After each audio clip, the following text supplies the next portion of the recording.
All right, good afternoon.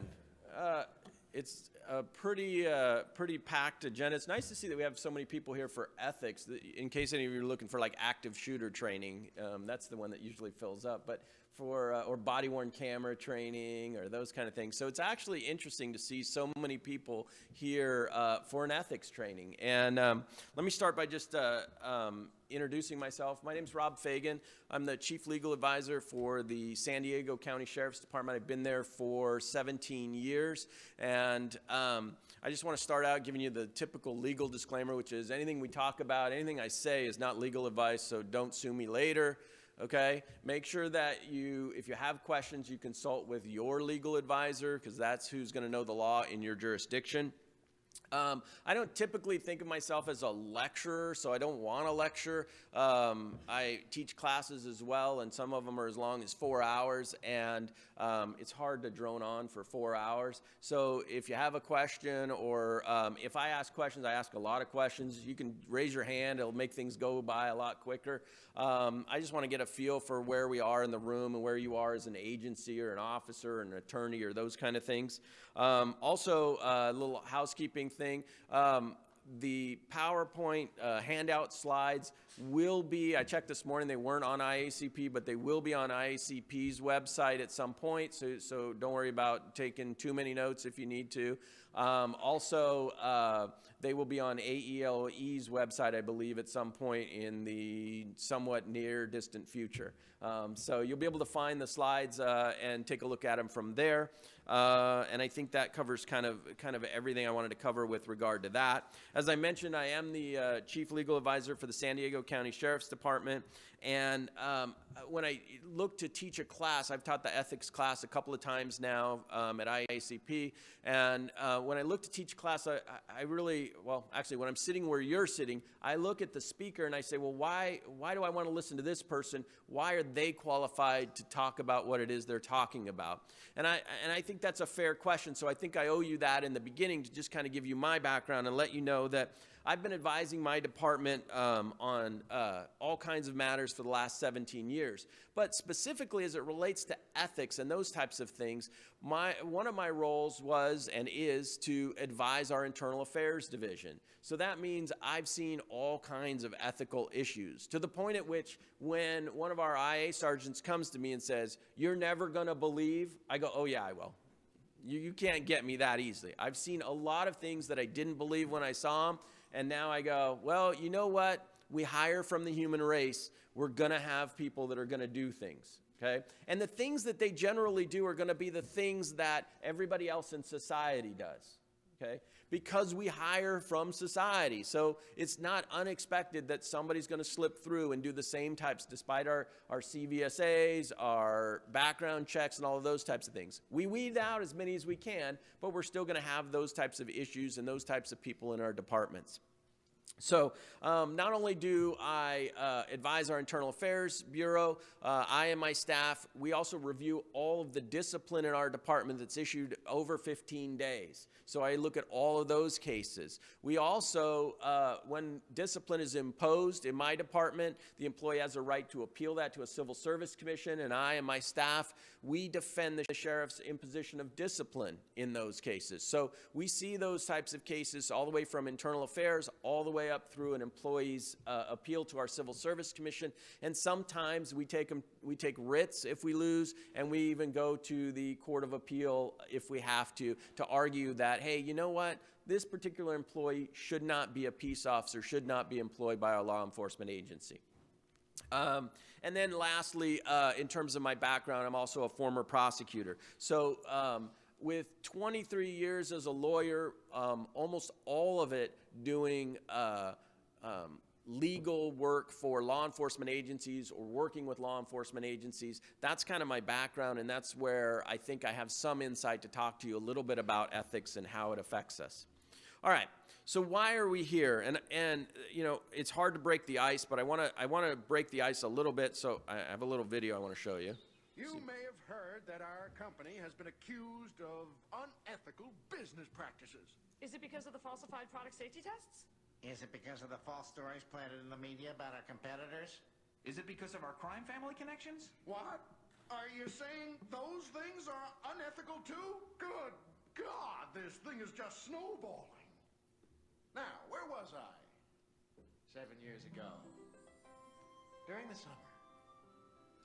Ah, the heck with it. Senior management has decided to confront this head-on and deal with the ethics problem directly. They're surrendering to the authorities? One might think that, but one would be wrong. No. They're sending all employees to mandatory ethics training classes. Including managers such as yourself, correct? No, sure, that wouldn't be very managerial, would it? Correct me if I'm wrong, but hasn't every ethics violation in this company been perpetrated by managers? Yes, but the point is managers are far too important to waste their valuable time taking worthless classes. That's what subordinates are for. That and dating. Please don't date me! I promise I'll work harder! So, why are we here? So the reason that we're here is because we have a lot of different things that attract us to ethics. And probably one of the most easiest to address is the fact that law enforcement has the ability to do things that no one else does. And those things are you can stop, you can detain, you can arrest, you can use force, and you can take a life if it's necessary and justified. Okay? So with great power comes great responsibility. So that's one of the reasons why we're here today talking about ethics. But also, another reason why we're here is because if you don't address unethical behavior, it will spread. Okay? We treat it, it's like a disease. But in our agency, when a disease spreads, what does the public consider it? What do we call it? When they look at your agency and say something's wrong with it, what are they saying? It's the culture, right? So the disease is the culture of your agency, right? And they want you to change the culture of your agency. If you don't fix ethical issues within your organization, what's going to happen? Well, one, it's not just going to go away on its own, right? Somebody is going to come in. If you don't fix it, they're going to come in and fix it for you. And as a lot of agencies and people who work for agencies in this room know, that's not cheaper. It's not necessarily better, right? So the goal is find the ethical issues, address the ethical issues, and do those things on your own so that somebody else doesn't come in. Because again, if somebody else comes in, what are you likely to end up with? A consent decree, right? In which you lose control over your agency and the personnel in your agency, and somebody else steps in to tell you what's right and wrong, what policies you should have, how long they should be, what should be in them, and those types of things, okay? We also are here because the public expects law enforcement to be above reproach, right? We have a different standard. It is what it is. But we're also here because the public perception of your department affects both how you can run your department, and you might be thinking, well, how does the public perception affect whether or not how I run my department? Well, have you ever seen any of the articles or stories about some agency that bought a bunch of drones and rolled them out, right? Only to have the public uproar about privacy and then have to roll them back? Or how about body-worn cameras? Right? Roll out body-worn cameras, and then next thing you know, there's people at your city hall or city council meetings complaining about privacy. And next you know, you got all your body-worn cameras sitting in your station because you can't deploy them. Okay? So the public perception can affect how it is you run your department. But it also can affect who runs your department, right? The public can, if there's public outcry, what happens to your chief, right? Either they're asked to go, or they decide it is time to resign, or those types of things. But in other areas, the public can influence who runs our departments. In the city of San Diego, the chief is retiring. So they're holding public forums throughout the city of San Diego to invite the community to come in and say, this is what we'd like in our chief. This is the focus that we'd like our chief to have. Okay? So the public perception, how the public perceives your department, whether it's ethical or unethical, whether it has issues or doesn't have issues, are things that are going to affect the things that you do on a daily basis within your department. For the attorneys, because this is a legal officer section, you're here probably because you're the conscience of your department, right? They come to you to say, hey, can I do this? Is it okay if I do this? And you have to say, yeah, it is, or no, you know what? It's not. It's not something that we should be doing as a department. And then on top of that, as an attorney, if they don't come to you, guess what? You're cleaning up the ethical mess afterwards, right? You're dealing with the civil litigation. You're dealing with the policy and procedure changes. You're dealing with updating training and all of those types of things. So there are a lot of practical reasons why we're here. And even if it's just for you today to say, you know what, I need to get some post-credit, or I need to get some continuing legal education, then you know what? It's good that you're here.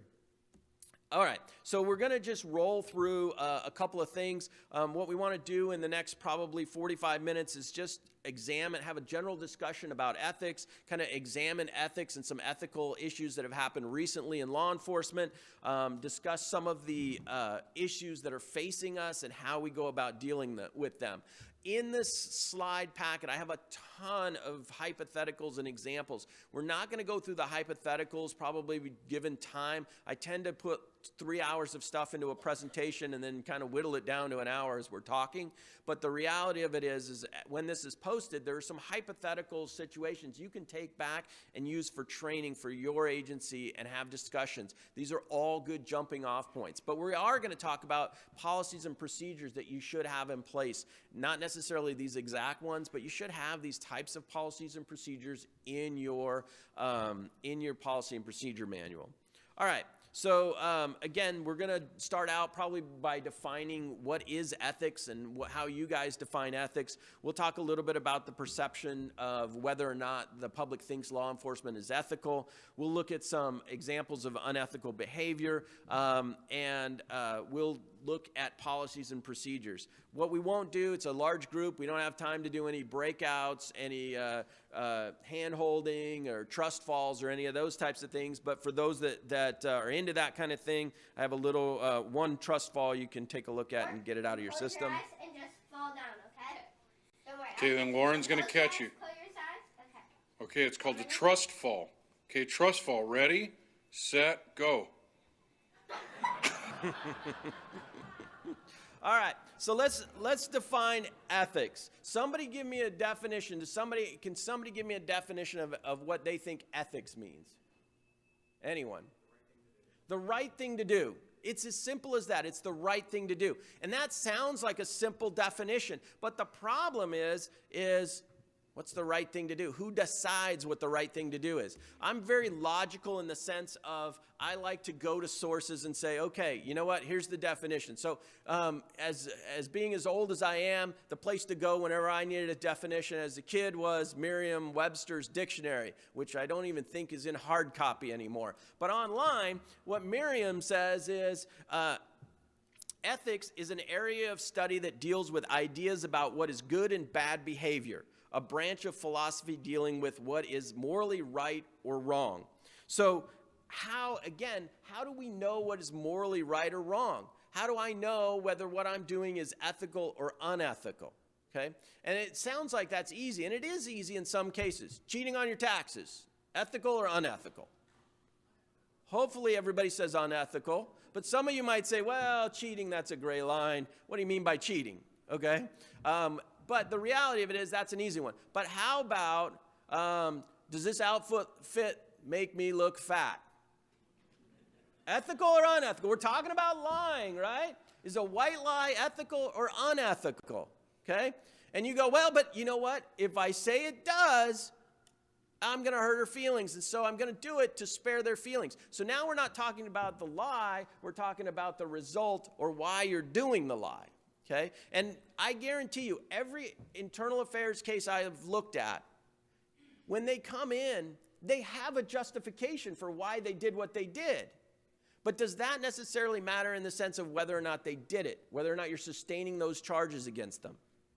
All right, so the second one on there is a set of moral principles. Give me a famous set of moral principles. The Ten Commandments, perfect. right? Okay, so we use those as an example of what it is that you shall and shall not do, right? Shall not commit murder, shall not commit adultery, shall not steal, those types of things, okay? But we, as law enforcement, we have a set of morals as well, right? Where do they come from? They come from your legislature, right? They come from, you're out there enforcing a set of morals every single day. It's not that you stop somebody with a stolen TV and say, thou shalt not covet, right? You don't cite them for coveting. You cite them for a violation of your code, okay? So we have a set of morals, and it's usually encapsulated by your code. Okay, one of the differences between a job and a profession, and those in law enforcement are in a profession, is what? It's a set of agreed upon principles, okay, that govern your group. Your group. It creates and it makes your group professional. Doctors have it, right? Hippocratic oath, right? Shall do no harm, okay? Lawyers, we have a model code of professional responsibility. Religious leaders have one. The military has one, right? Peace officers have one, okay? Where's your code? For your agency, you should have a code, and that code should be in your policy and procedure manual. All right. In California, I'm from California. I know, sorry, I know. But our post has an ethics definition, and it says the accepted principles of conduct governing decisions and actions based on professional values and explanations, okay? So if you have your code, it should be in your conduct. It should be a conduct section of your policy and procedure. So the next question becomes, how do you communicate that code to your employees? Do you give them hard copies? Or do you just put it online and say, you're responsible for knowing it? Because if you're responsible for knowing it, then how do you know that they actually know it? Right? Are they seeing it? Are you sending it out to them? Are they even opening the emails? Right? So those are the things that you need to be conscious about when you say, well, we have it in our policy. And oftentimes, I've been in situations where somebody says, after somebody does misconduct, what is the first thing that we tend to do? Oh, we need a policy on that, right? After it's done, we go, we need a policy on that. But then, hopefully somebody else goes, we already have a policy on that, right? They didn't follow it. We don't need another policy. We've got a policy that covers it, okay? So the other thing I would also just mention when we're talking about policies and procedures real quick is how many pages is your policy and procedure manual?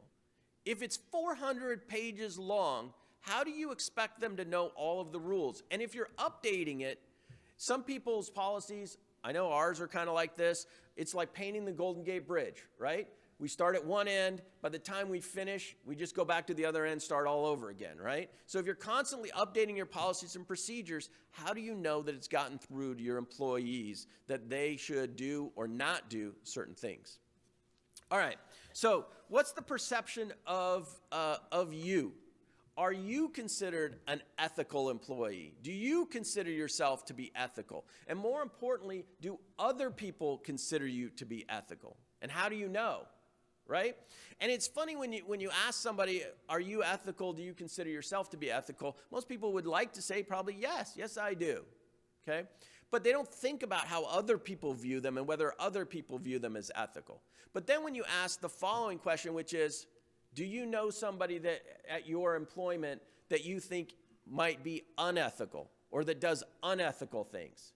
Right? Those are easier to spot in other people, but do you look at the actions and the deeds that you do and make sure that you are viewed by others as ethical? All right. So in terms of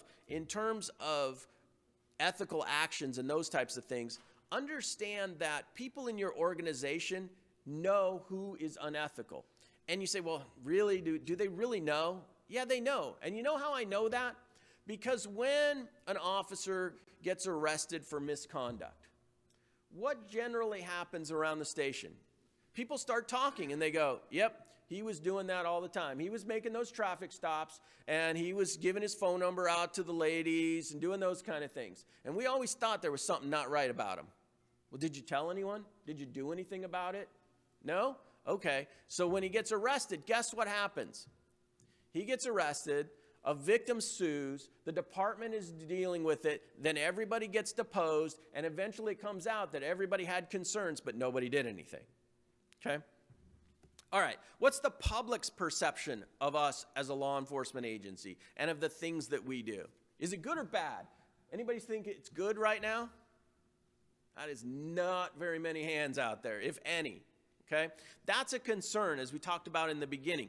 Okay? The current public perception, is it accurate?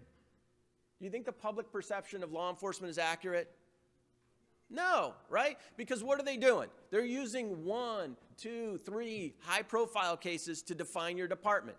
Is it possible that you have a bad actor in your department and that they're going to do something wrong? Yes. But out of an agency of 100, do you have 99 good officers who come to work every day, who do a great job, and you're proud of? Absolutely.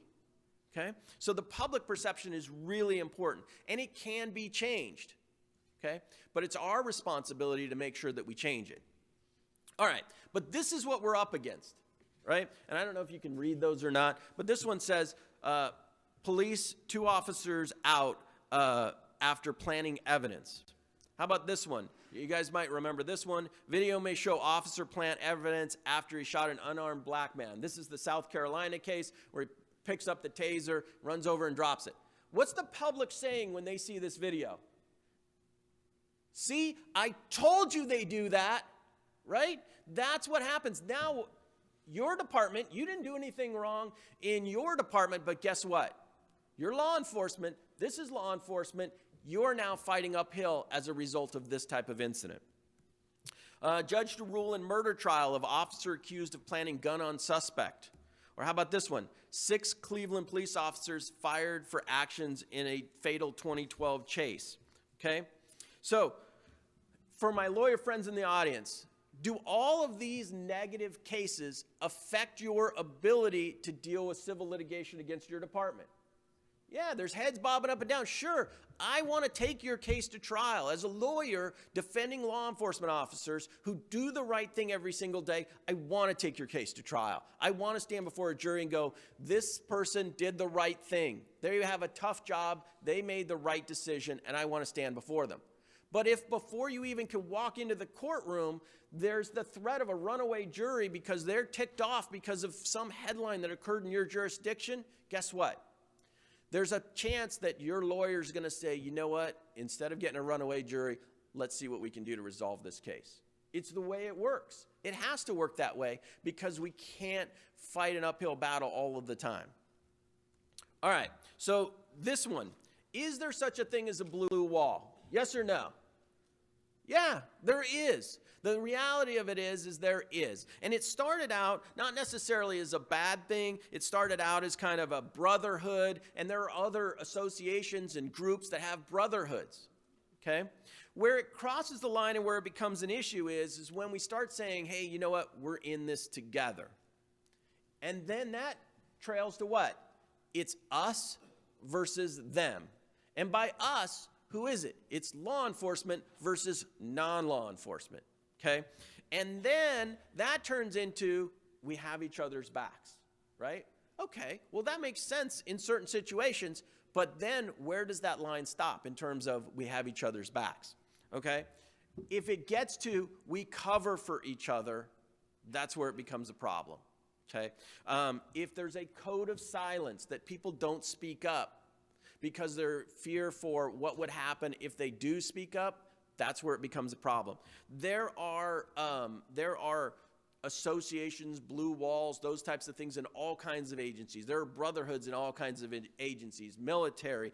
But the problem is that when we end up with somebody classifying it as a blue wall, a code of silence, where do we end up with? We end up with mobs, gangs, those types of things in terms of being associated with bad. And we want to be associated in law enforcement with good, and we want to be associated with doing what's right. All right, so there is a lot of unethical behavior that has nothing to do with law enforcement, and it is commonplace in today's society, and it's almost accepted. So I want to show you just 3 clips, and let's see if you recognize these and what your thoughts are on these. I finally said to him, Mr. Rose, look, we have evidence that you bet on baseball. Have you ever bet on baseball? They asked me, did I bet on baseball? And I said, no. He said, I'm not that stupid. He said, I would never bet on baseball. And I told him I bet on football, and they said, we're not worried about that. I thought it was right, that he was just too smart. Nobody in their right mind would bet on baseball. And we believed him. Everyone wanted to believe him, and many did, as Pete denied betting on baseball from 1989. I'm happy to look into the camera now and say I never bet on baseball, and I never bet on Cincinnati Red baseball. Right up until recently. Is your position still that you did not bet on baseball? Sure. But now, finally, Pete Rose is ready to tell the truth. For 14 years, your case has hovered over baseball. Did you bet on baseball? Yes, I did, and that was my mistake, not coming clean. That was my mistake, right? Okay, so it's not law enforcement, it's society in general, okay? How about this one? You recognize this one? We're sick and tired of these allegations, and we're going to do everything we can to fight them. They're absolutely untrue. I've said it for 7 years. I've said it for longer than 7 years. I have never doped. If you consider my situation, a guy who comes back from arguably a death sentence, why would I then enter into a sport and dope myself up and risk my life again? That's crazy. I would never do that. No way. As far as I'm concerned, this is really going to be the end of the story. This is sort of my last public appearance on it, and there's nothing else I can do. I've never taken performance-enhancing drugs. Okay. How could that have happened? That was my point. It's not just simply you don't recall, just... How many times do I have to say it? I'm just trying to make sure your testimony is clear. Well, if it can't be any clearer than I've never taken drugs, then incidents like that could never have happened. Okay. How clear is that? Yes or no? Did you ever take banned substances to enhance your cycling performance? Yes. Yes or no? Was one of those banned substances EPO? Yes. Did you ever blood dope or use blood transfusions to enhance your cycling performance? Yes. Did you ever use any other banned substances like testosterone, cortisone, or human growth hormone? Yes. Yes or no?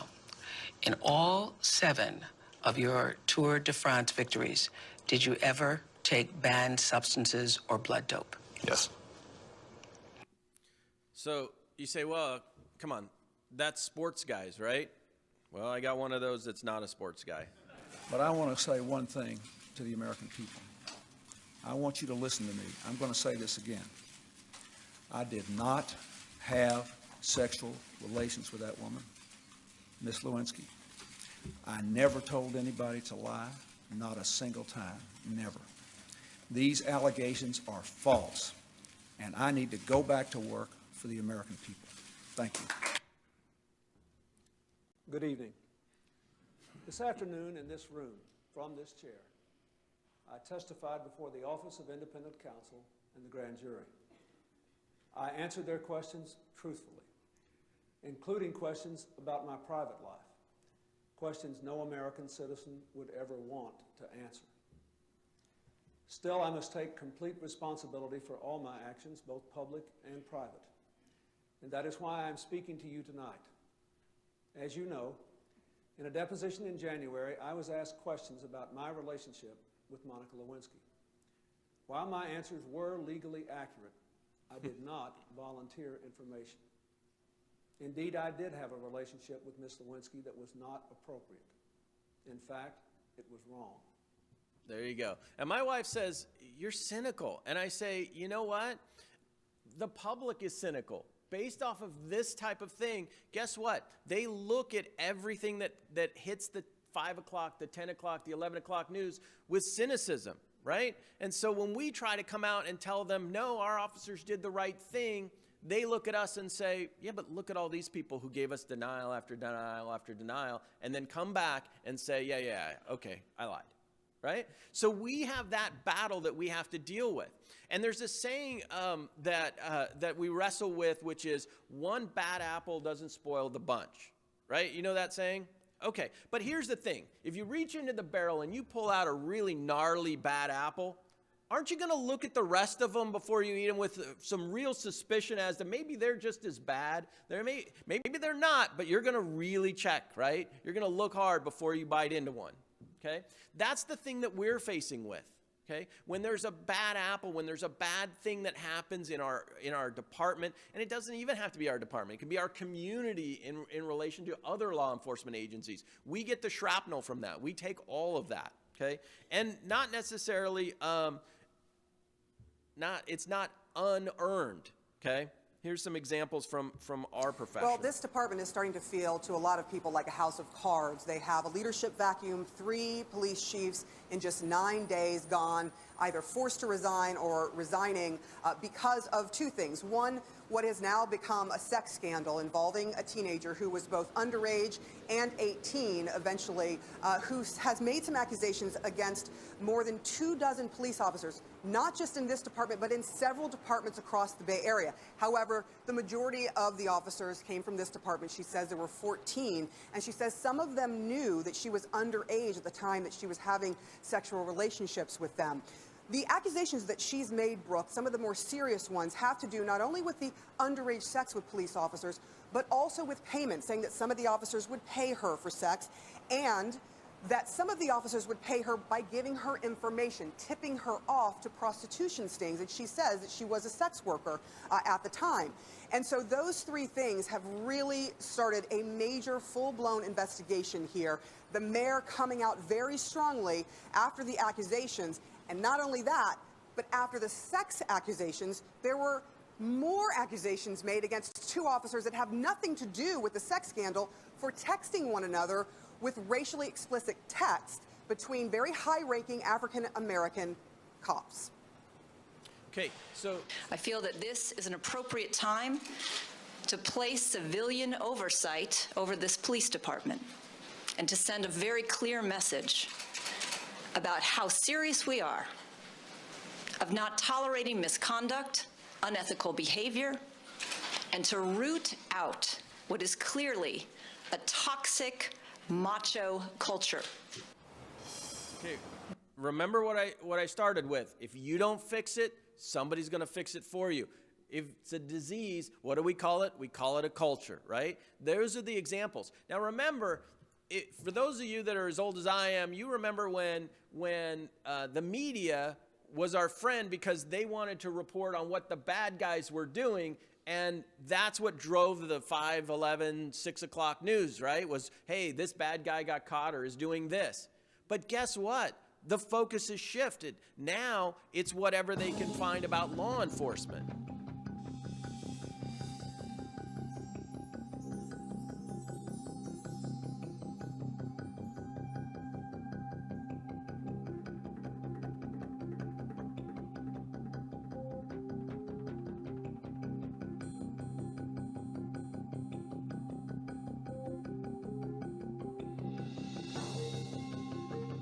Good, check here.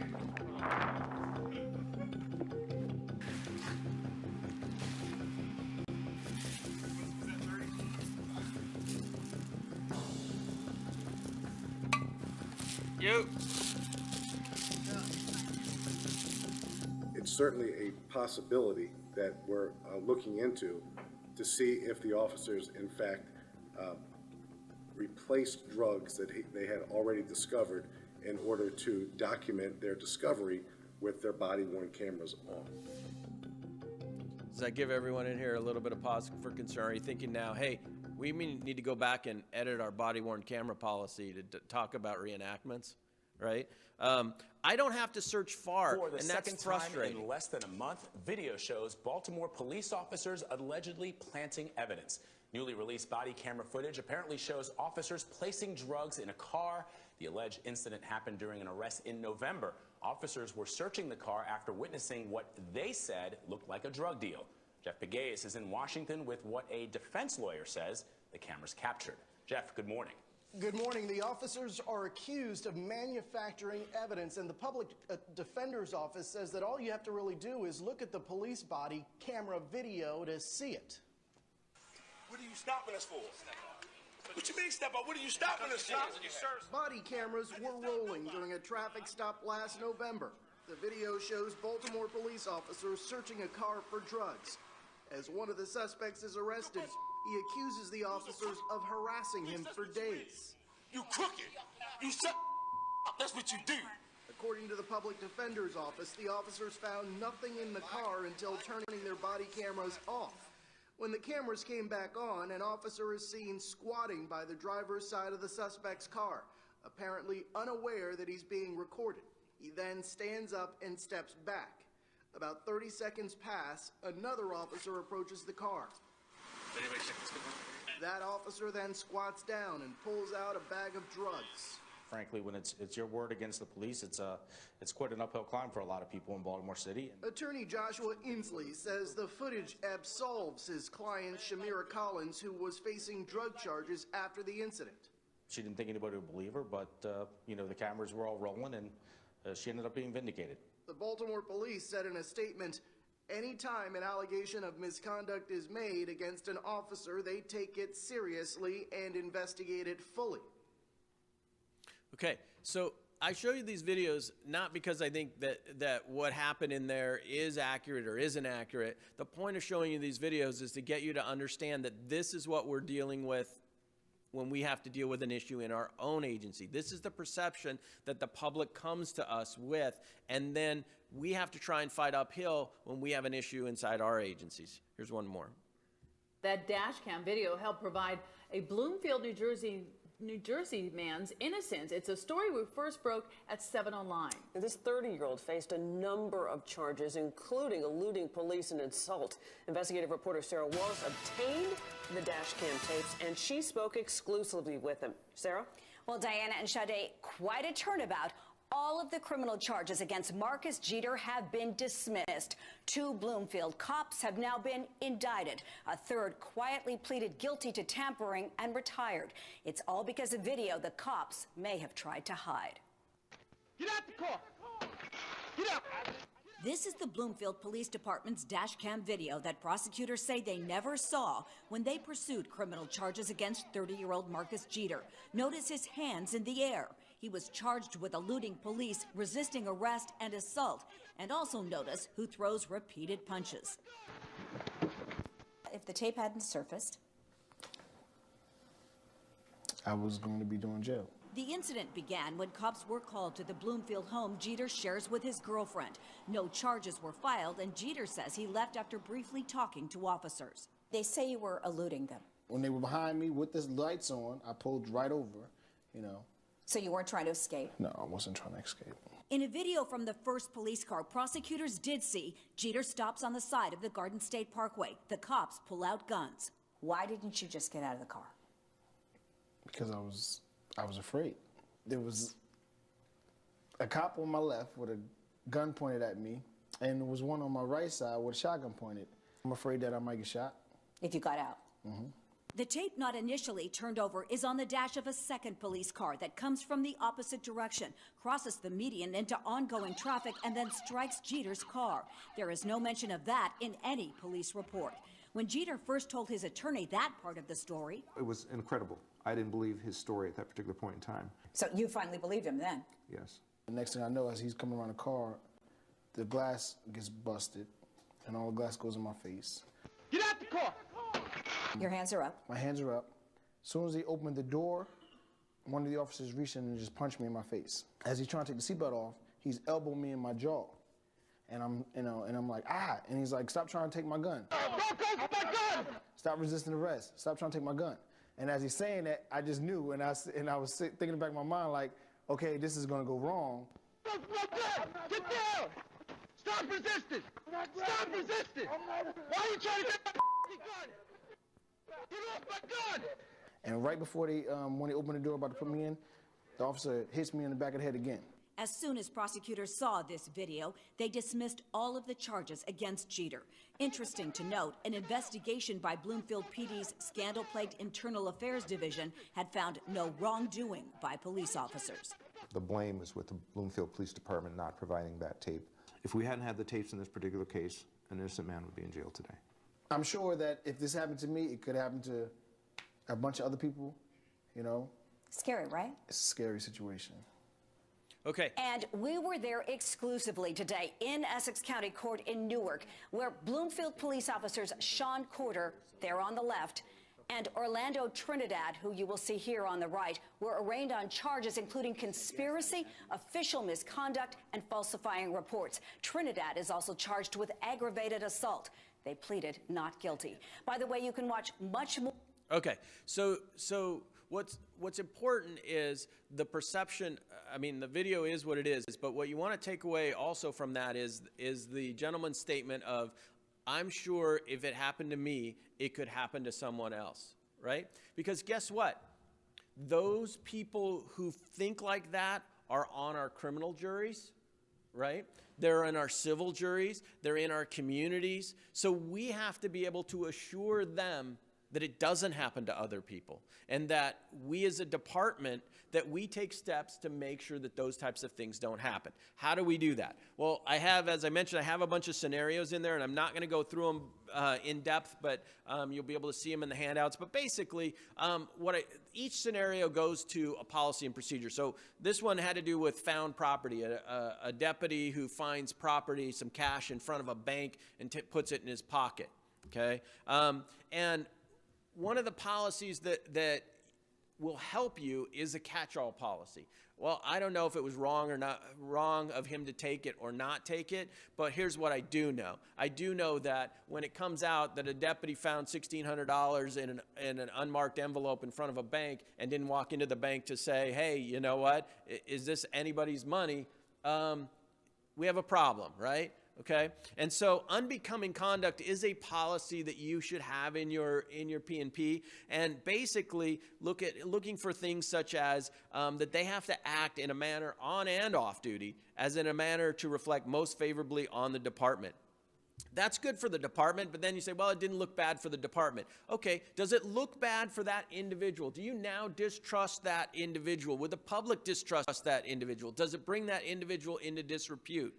You need to have that in your unbecoming policy as well. So you're going to talk about what it does, how it looks to the department, but also what it does to how the department or the public perceives that particular officer or deputy. The next one had to do with an out-of-state vacation. And this is becoming more and more prevalent as it relates to the use of medical marijuana or now recreational marijuana. If your department prohibits marijuana or the use of drugs in any way, shape, or form, and marijuana is not allowed, and your employee then goes, well, guess what? We have a destination vacation to Colorado, right? Okay. In this scenario, the employee comes back from Colorado and just luck would be he's randomly drug tested. Guess what? He tested positive. What do you do with them? Do you have a policy and procedure that will allow you to deal with that? One of the policies is, hey, you know what? You can't use any controlled substances. That's a simple one. But the argument is it's recreational. It's legal in Colorado. Why am I not good? Okay. How about conformance to laws? Do you have a conformance to laws policy? Do you have a policy that says your employees will follow the law? Not just state law, not just local law, but federal law, right? If they're required to follow federal law, is marijuana legal under federal law? No, right? Okay, so that's an opportunity in a way you can look at those types of things as well. Make sure your conformance to laws policy covers federal, state, and local. And if you look at the last paragraph of this sample one, it says, employees shall immediately inform their supervisors of any and all circumstances where nonconformance to laws has been or may be alleged.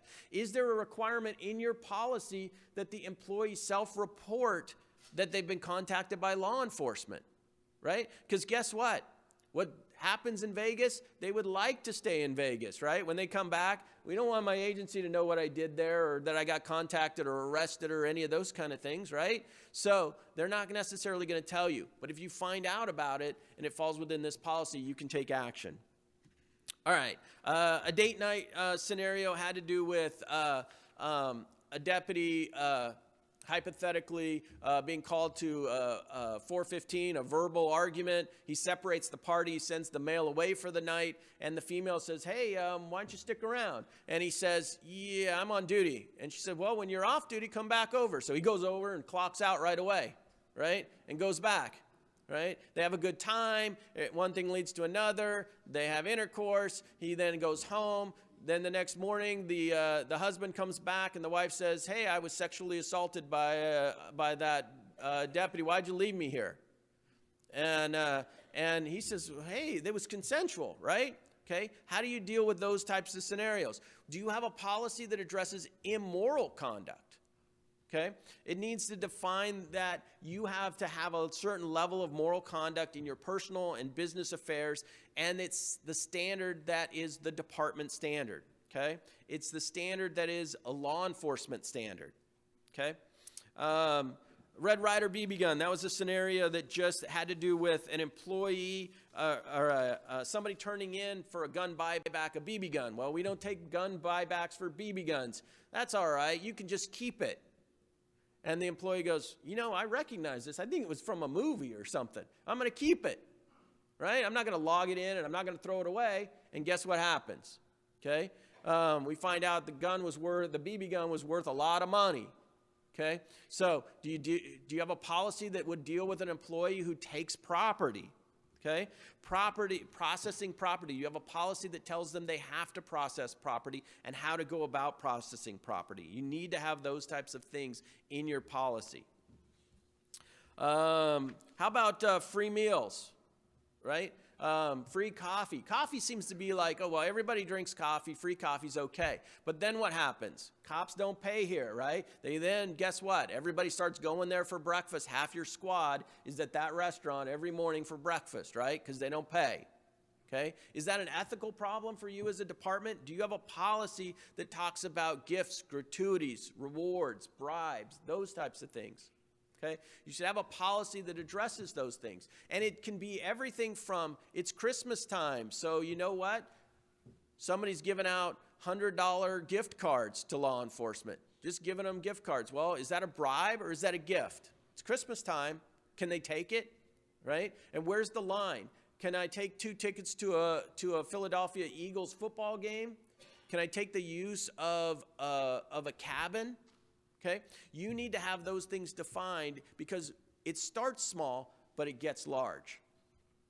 All right, friends with benefits. I think we talked about that. I may have gotten that one. This has to do with knowing somebody who's involved in criminal activity. Okay, I'm an associate with somebody who has now been involved in a DV. In this particular hypothetical, the sergeant doesn't report that he came into contact with somebody that the department was looking for who was involved in a DV situation, who he was an acquaintance with, okay? Do you have an associations policy?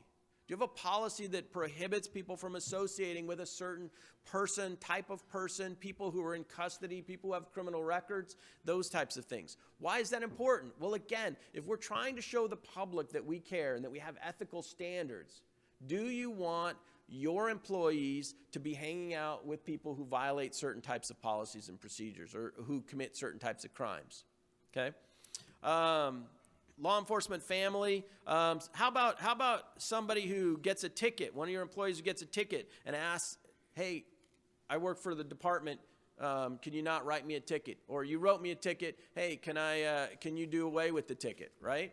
Okay. Do you have a policy that has something to do and mentions intervention, right? What is the public's perception of law enforcement and ever getting a traffic ticket, right?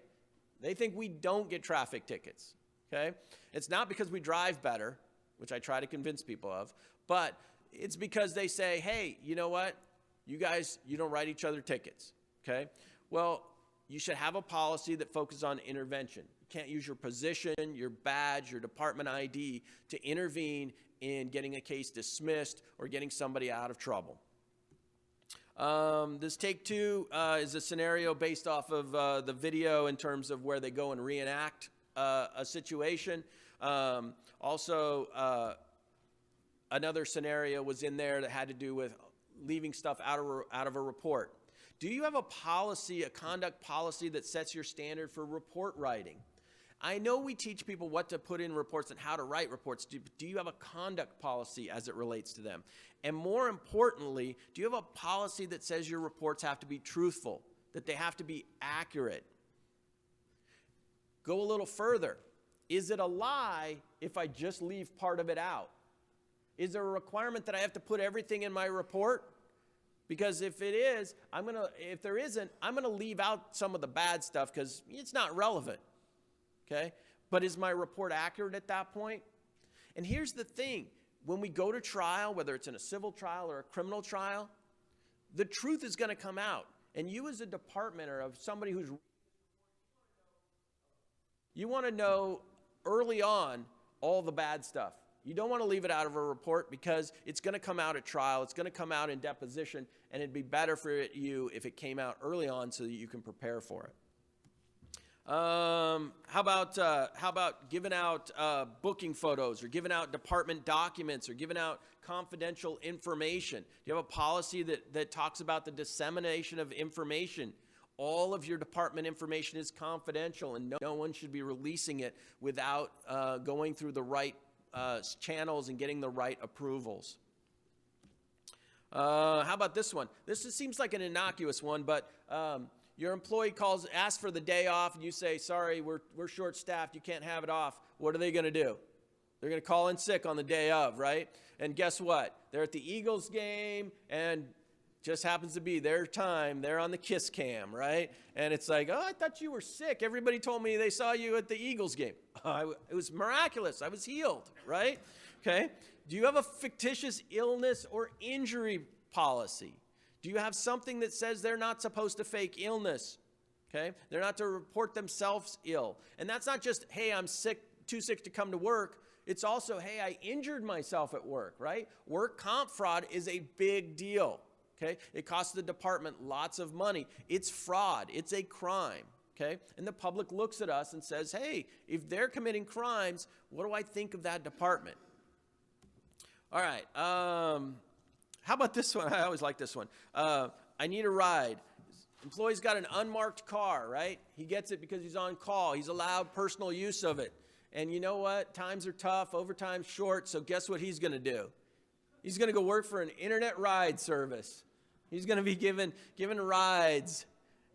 Is that a violation of one of your policies? Do you have something that says they can't do that? Okay.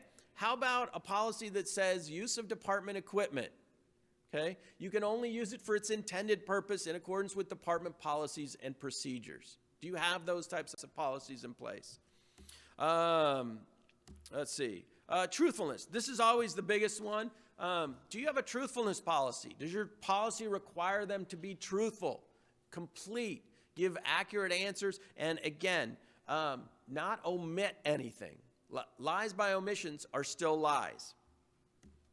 All right, and for my lawyer friends, we have a rule under the ABA that says truthfulness in statements to others, that lawyers shall not knowingly make a false statement of material fact or law to a third person. So again, just like law enforcement, we're required to be truthful and honest as well.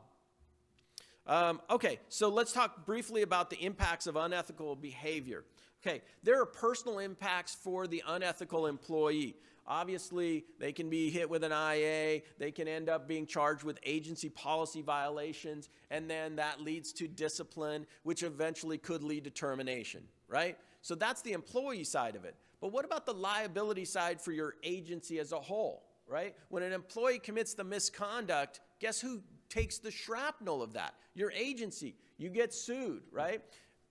I would say in most agencies, the likelihood is that the employee is probably working somewhere within course and scope or can argue they're within course and scope. So the employer takes the brunt of a lawsuit and liability for an employee's misconduct. Okay? And that's taxpayer dollars. Those are dollars that you can't use to buy an LRAD or a Humvee or whatever else that you need. Okay? We also have the issue of, hey, you know what? Somebody, as you saw in those videos, somebody could get criminally prosecuted.